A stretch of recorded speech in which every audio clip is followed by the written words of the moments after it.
Bienvenue dans cette nouvelle vidéo, cette vidéo qui est la suite des vidéos de la série de notre formation en JavaScript. Cette fois-ci, dans cette vidéo, nous allons parler du JavaScript pour le web. Les notions que nous avons vues précédemment, la notion de variable, les variables en JavaScript, comment est-ce qu'on déclare une variable, comment se passent les instructions, les conditions, les boucles, les fonctions et tout ça. Ces notions nous aideront pour aborder ce nouveau chapitre qui est le JavaScript pour le web. Alors, le JavaScript pour le web concernera en fait, ça va regarder les manipulations que nous pouvons faire sur une page web à travers le langage de programmation JavaScript. Alors, un concept important à noter pour le JavaScript pour le web, c'est que là, on va faire des interactions, on va interagir avec le DOM. Le DOM. Alors, c'est quoi le DOM? DOM, D-O-M. C'est un mot anglais qui signifie Document Object Model, c'est-à-dire modèle d'objet de document. En fait, c'est tout simplement une interface de programmation qui représente, en fait, qui est une représentation du HTML d'une page web et permettant d'accéder aux éléments de cette page, de les modifier, d'en créer, tout ceci avec le langage JavaScript. Donc, à quoi nous servira le DOM? Le DOM nous servira à faire de nombreuses choses. C'est vraiment quelque chose de magnifique. Entre autres choses, cela nous permettra de modifier du contenu d'un élément précis, de créer même un élément, de modifier le style d'un élément sans passer par le CSS, par exemple, de créer, de supprimer un élément, de récupérer des valeurs. Imaginez peut-être que vous êtes dans un formulaire, comment est-ce que vous pouvez faire pour récupérer les valeurs que l'utilisateur a entrées dans des inputs. Vous pouvez le faire aussi avec le JavaScript. Donc, c'est ce qu'on verra dans cette sous-formation de notre formation principale. Donc, dans cette première vidéo, on verra comment accéder aux éléments du DOM. Donc, c'est ce qu'on verra dans cette première vidéo. Alors, sachez que le point de départ du DOM est le document, le document. Donc, le document contient les fonctions dont on aura besoin pour manipuler les éléments. Donc, le DOM contient effectivement de nombreuses fonctions que nous allons utiliser. Alors, on va parler premièrement de la première fonction contenue dans le DOM. Il s'agit du getElement by ID. getElement by ID. Voilà la première fonction que nous allons utiliser. Alors, c'est sûr que vous ai dit depuis le début de la formation, on n'a pas créé d'éléments dans notre HTML. Eh bien, on le fera désormais, même si on travaillera toujours avec notre console. Donc, c'est quoi en fait le rôle du getElement by ID? Qu'est-ce que lui va faire? En fait, cette fonction va aller rechercher un élément grâce à son ID. Donc, lui se base sur l'ID que nous aurons entré. Et si on veut donc récupérer l'élément, si on veut récupérer la valeur de cet élément, il faudra, et qu'on veut le faire par le getElement by ID, on ira récupérer l'ID de cet élément et on pourra accéder à sa valeur. Alors, disons qu'on ait envie de créer par exemple un titre, on va faire un H3, comme ça. Par exemple, il y a une méthode rapide de créer un élément HTML. Je vais créer un titre H3 et je vais le mettre mon titre. Donc, je peux faire comme ça H3. Si je fais comme ça H3, je peux toujours venir écrire là mon titre. Et regardez une autre méthode. Je mets ma balise H3, je ne valide pas encore. J'ouvre les accolades et là, je mets la valeur de mon titre. Je me repositionne à droite, je tape entrée. J'attends, voilà. Là, je tape entrée et directement, j'ai la construction de mon titre. Alors, j'ai dans mon titre H3, je lui mets un ID. Donc, ici, je mets un ID, je vais lui mettre l'ID title. OK, comme ça. Maintenant, Si j'ai envie de récupérer, donc cet ID, qu'est-ce que je vais faire?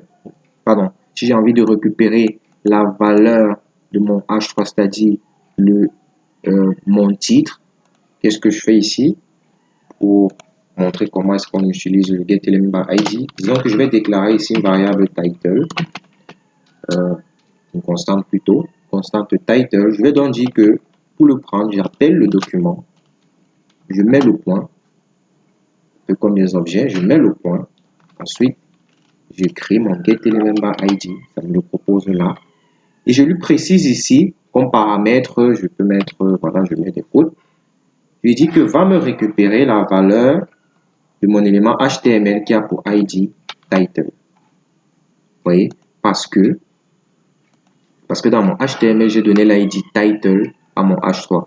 Je reviens donc le préciser ici. Et voilà. Donc, on affiche cela pour voir si ça a vraiment récupéré un sol en log de title. Alors, qu'est-ce que cela nous affiche? On a bien, vous avez vu, on a bien là la récupération de notre H3 ayant pour ID title. Et normalement, au niveau de la valeur,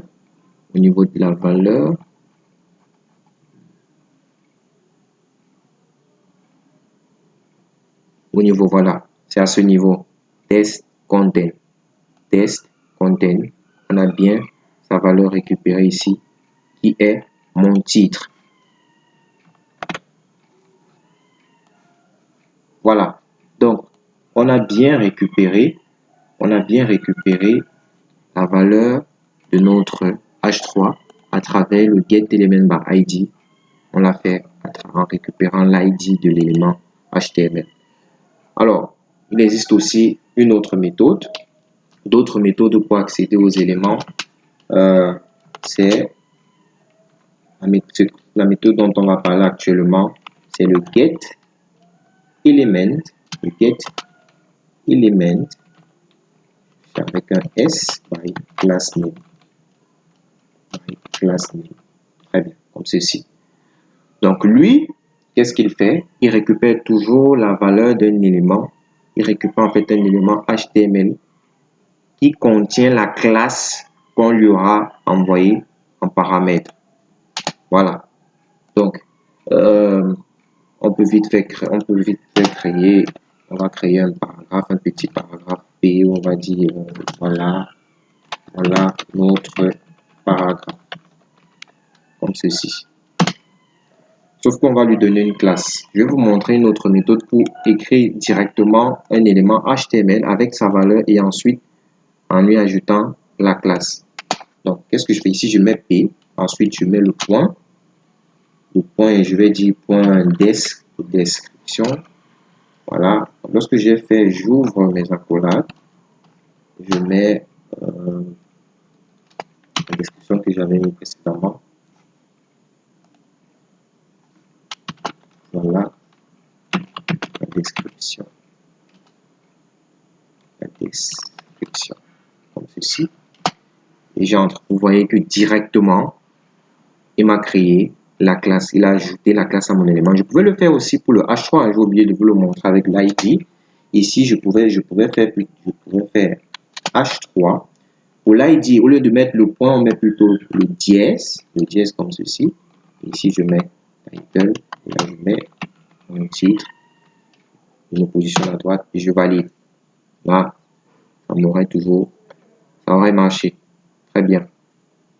Alors, si j'ai donc envie de récupérer, cet élément, ce paragraphe-ci, alors en utilisant le getElement by className, je dois récupérer tout simplement la valeur de la classe que j'aurais mis ici. Donc, je déclare toujours une description. Je déclare toujours cette variable, cette constante qui devra contenir la valeur. Alors, getElement by className, ça me propose. Et là, je précise que je dois me récupérer la classe desk. il a fait. Si je l'affiche dans la description. Dans ma console, vous verrez que j'ai bien mon paragraphe ici qui est là. Voilà. Il y a la classe test comme ceci. C'est vrai que j'aurais aimé qu'il me propose plutôt autre chose. Je le déclare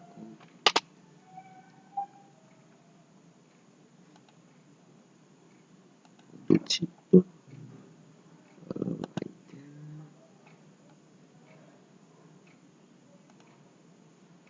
Déjà, on peut déjà se rassurer, c'est l'élément a bien été récupéré. Hein. L'élément a bien été récupéré. J'ai bien le paragraphe ici qui est pris. Voilà, c'est bien fait. Okay. Donc, je l'ai récupéré. Maintenant, je peux l'utiliser comme je le veux dans mon projet. Alors, on va parler d'une autre chose. On va parler d'une autre fonction, d'une autre méthode qui nous permet d'accéder à un élément. Cette fois-ci, on va parler du query selector. Le query selector. C'est quoi le query selector? Alors, lui, c'est le troisième élément. Le query selector. Comme ceci.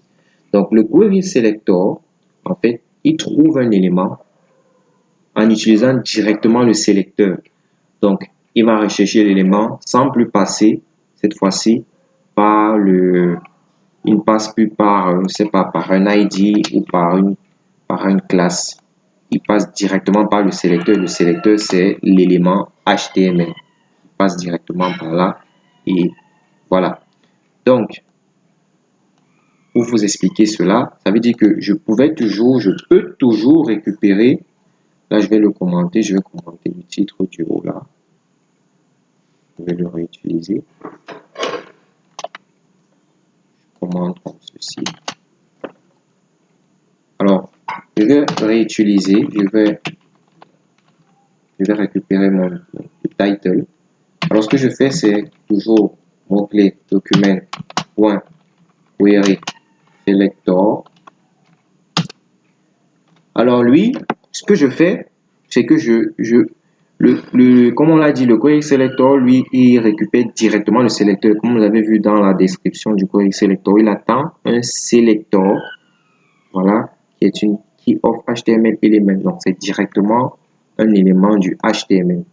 Alors, si vous avez bien compris, c'est plutôt H3 que je devrais rentrer ici à l'intérieur et non une classe ou un ID. Alors, si on veut l'afficher, on affiche notre title. Qu'est-ce qu'on aura? Alors, si je veux l'afficher, vous avez vu, j'ai bien l'affichage du H3 ici. Donc, j'ai bien récupéré mon H3. Vous voyez? Le H3 est récupéré. C'est très bien récupéré. OK. Donc, voilà. Voilà. Donc, j'ai bien récupéré mon élément HTML H3. Vous voyez, mais je peux, avec le query selector, je peux même aller un peu plus loin. Je peux décider de vouloir récupérer directement la valeur de mon H3, c'est-à-dire mon titre. Si j'ai envie de récupérer ça, alors je peux tout simplement venir ici rajouter à mon title le text content. Donc, récupère-moi le contenu du texte. Vous voyez que j'ai bien mon titre qui s'affiche là. Donc, c'est vraiment très pratique. Regardez, si j'étais venu mettre text content plutôt aussi sur description, je n'aurais pas le même résultat forcément. Voilà, ici on me dit undefined. Voilà, je suis plutôt en train de récupérer une classe et voilà, avec le text content, ça ne peut pas marcher. Parce que ici je suis en train de récupérer tout l'élément HTML et cet élément HTML contient bien du texte. Et c'est tout cela donc qui marche ici. OK. On va parler donc d'un troisième accesseur. On va parler d'un quatrième plutôt. Déjà, avant d'y arriver, j'aimerais vous montrer aussi la puissance du query selector. Ce qu'on va faire, c'est que dans mon HTML, dans le HTML, on va essayer de complexifier un peu la chose. Ce que je vais faire maintenant, c'est que je vais déclarer une div, je vais dire liste, ceci, voilà. Après, à l'intérieur, je déclare effectivement une liste, UL avec des LI. En parlant de ça, je vais vous montrer quelque chose de magnifique encore. Comment est-ce que je peux écrire tout ça rapidement? Donc, j'ai envie de déclarer, d'écrire une div qui a pour ID list. Je mets comme ça. Ensuite, à l'intérieur, je vais avoir un UL. Voilà, je mets comme ceci. J'ouvre le chevron fermant, je mets mon UL. Et à l'intérieur de mon UL, qu'est-ce que je veux? À l'intérieur du UL, j'ai envie d'avoir un 3. J'ai envie d'avoir 3 LI. Donc, je mets LI étoile 3. J'aurai bien 3 LI dans mon UL. Vous voyez, je tape entrée et j'ai directement mon contenu HTML qui est créé. C'est très très rapide. Très très rapide. Donc ici, je peux dire, bon, là je vais plutôt mettre, div content. Ici, je vais mettre une classe, la classe list. Et ici, je vais ajouter,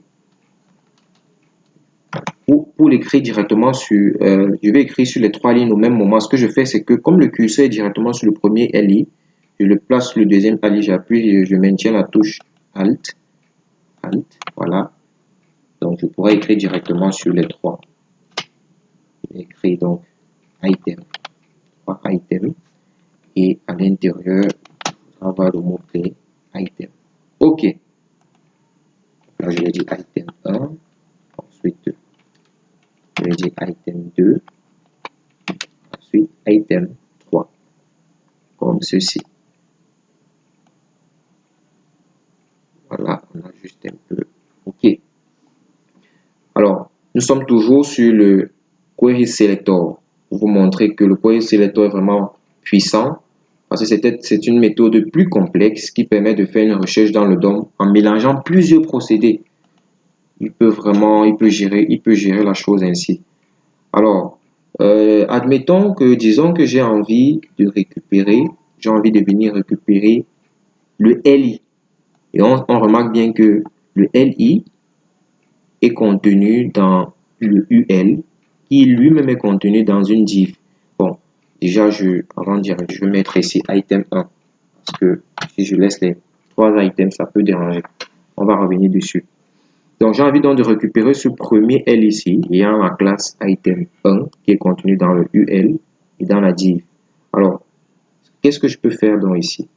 Je lui dis donc que, ici, je dis const li égale à document point query selector. Et ensuite, à l'intérieur, je lui dis donc OK. Déjà, positionne-toi sur l'élément qui a pour ID content. Donc, le gars viendra en fait tout simplement se placer déjà ici. Oui. Après, je lui dis donc OK. À l'intérieur aussi, tu verras un UL qui a la classe list. Et c'est d'ailleurs vrai. J'ai bien le UL ici qui a la classe list. Maintenant, je lui dis que OK. Dedans aussi, je veux donc que tu accèdes au LI qui a la classe item 1. Alors, en espérant qu'on n'ait pas fait d'erreur, affichons tout ça. Console.log de LI. Et je veux qu'il affiche aussi la valeur de text content. Okay. Est-ce que ça va marcher? Je pense que oui. Undefined, bon, n'affichons pas le text content. Mettons le LI tout simplement.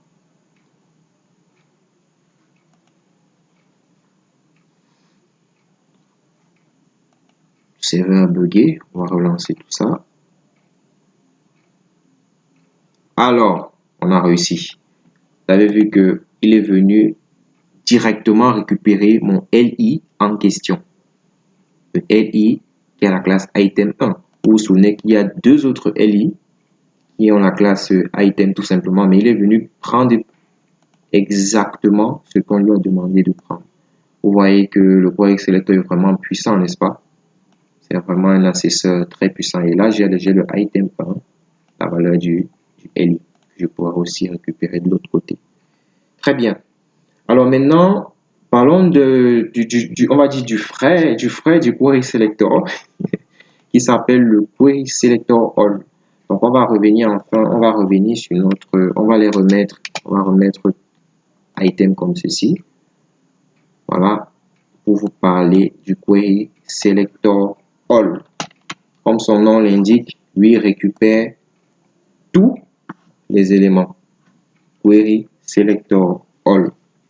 Il récupère effectivement tous les éléments. Tous les éléments qui correspondent à la recherche, à ce qu'on lui aura demandé de chercher. Donc, pour le coup, dans notre exercice, on lui demandera de chercher le LI. Pourquoi ça me met en cette couleur? Cette couleur, je n'ai pas compris.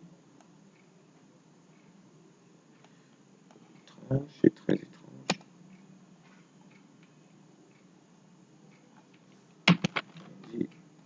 Toujours en vert, ou en vert.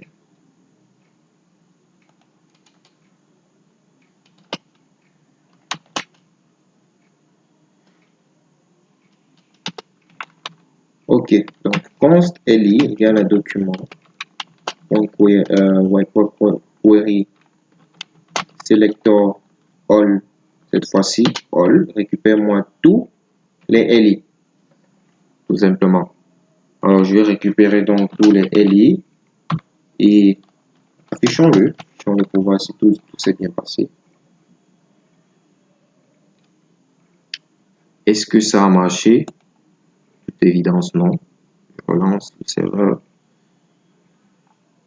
Et cette fois-ci, on a bien un tableau, on a bien notre tableau ici, notre tableau de LI. Voilà, on a les 3 LI qui sont là. Attention, ne faites jamais un truc comme ça. On vous a dit que le query selector est un accesseur très puissant. Donc, utilisez toutes ses performances parce que j'imagine que dans une page web, vous pouvez avoir plusieurs LI. Donc, si vous écrivez ceci, ça ira récupérer tous les LI de notre document et ça peut vraiment déranger la page web. Donc, c'est mieux d'être plus précis. Donc, ici, on va venir mettre tout ce qu'on avait mis là. Ici, pour être plus précis. Et là, on va dire, voilà, comme ceci. Ça ne changera pas notre résultat, mais nous sommes sûrs que si on le fait ainsi, notre code, notre programme n'aura jamais une erreur. On ne va jamais récupérer quelque chose qu'on n'aura pas voulu. Parce que croyez-moi, dans une page web, vous pourriez avoir plusieurs LI. Donc, c'est mieux d'être le plus précis possible pour ne pas avoir des erreurs. Très bien. Donc, si on veut se résumer, dans cette partie, on a vu, je vais l'écrire rapidement ici, query selector all. Alors, donc, on a vu dans notre partie de formation concernant le JavaScript pour le web que le DOM est en fait une représentation en fait de notre page web et un élément important dans le DOM, c'est le document. Le document contient donc autant de méthodes, beaucoup de méthodes nous permettant d'interagir avec la page web, de récupérer des trucs, d'en rajouter, de les supprimer, de les modifier. Et parmi donc les accesseurs, des fonctions qui nous permettent d'accéder aux éléments du DOM, on a parlé du getElementById qui récupère un élément HTML en se basant sur son ID. getElementByClassName récupère plutôt la classe. Le query selector, lui, il récupère directement le sélecteur Donc, le sélecteur, c'est notre élément HTML ou encore tout simplement une balise HTML. On a vu qu'on peut imbriquer donc à l'intérieur de cette fonction, les paramètres de la fonction, donc des requêtes qui peuvent être assez complexes, mais qui sera lues par le navigateur. Très bien.